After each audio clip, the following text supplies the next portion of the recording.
Welcome to Surpassing Labels, brought to you by the Spiral Current. Episode 5, Safe Enough to Listen.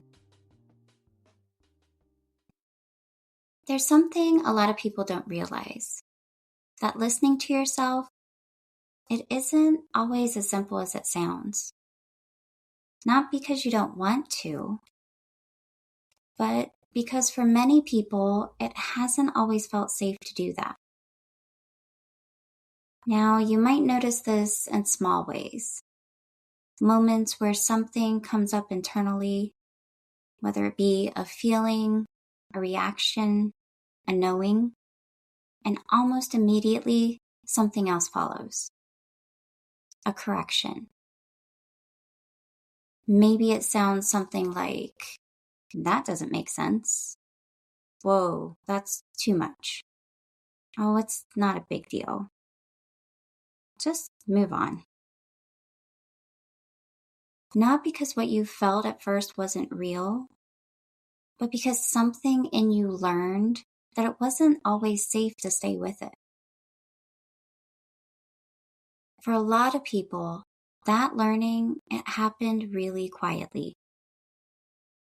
In environments where being easy mattered, being steady mattered, being low maintenance, it mattered. Where reacting fully or feeling deeply or expressing yourself honestly, it changed something. Maybe it created attention or created distance. Or maybe it just wasn't received in a way that you needed. Maybe it was dismissed. So something in you adapted. Not in a dramatic way, but in a very intelligent way. You learn to move past things quickly, to stay functional, stay composed, stay manageable. And over time, that becomes automatic. So automatic that you might not even notice how quickly you move away from yourself. You might notice it as something like answering, "I'm fine," before you even checked to see if you're really fine. Explaining something away before you've even actually felt it. Or shifting into problem solving instead of staying present. And for a lot of people, this doesn't feel like avoidance. It feels like capability. Like being strong or being responsible or handling everything really well.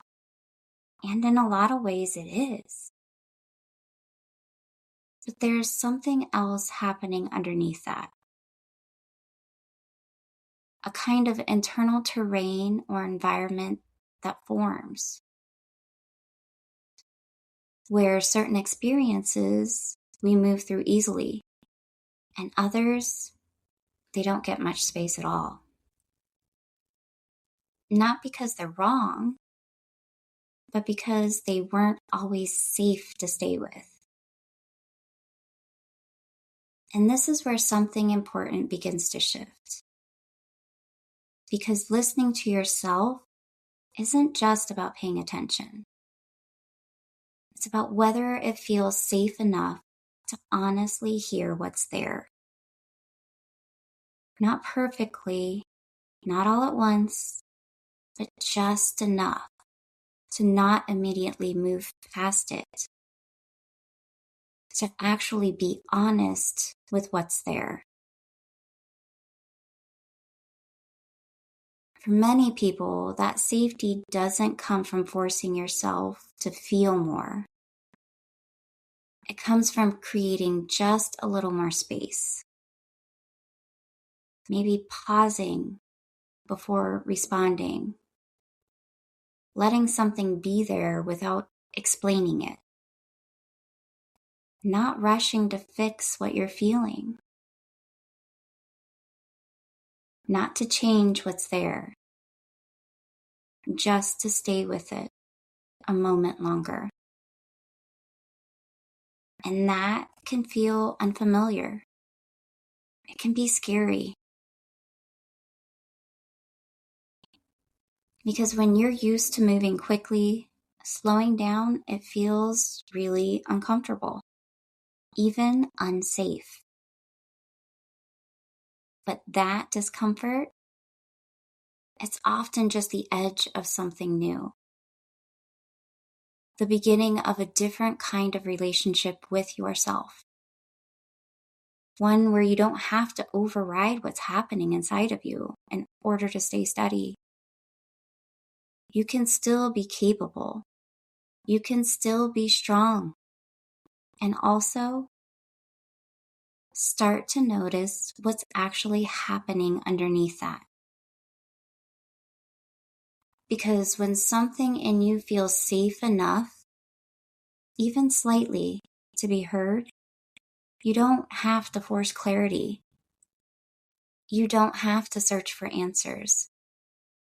Something begins to organize on its own. You begin to notice more. You begin to hear things you didn't before.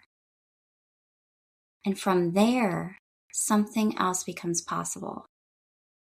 Not all at once, but naturally, you begin to choose differently.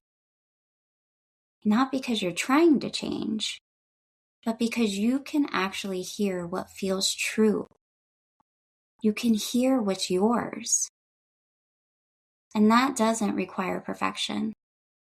It just requires enough safety to listen. Safe enough to listen. Notice, listen, choose.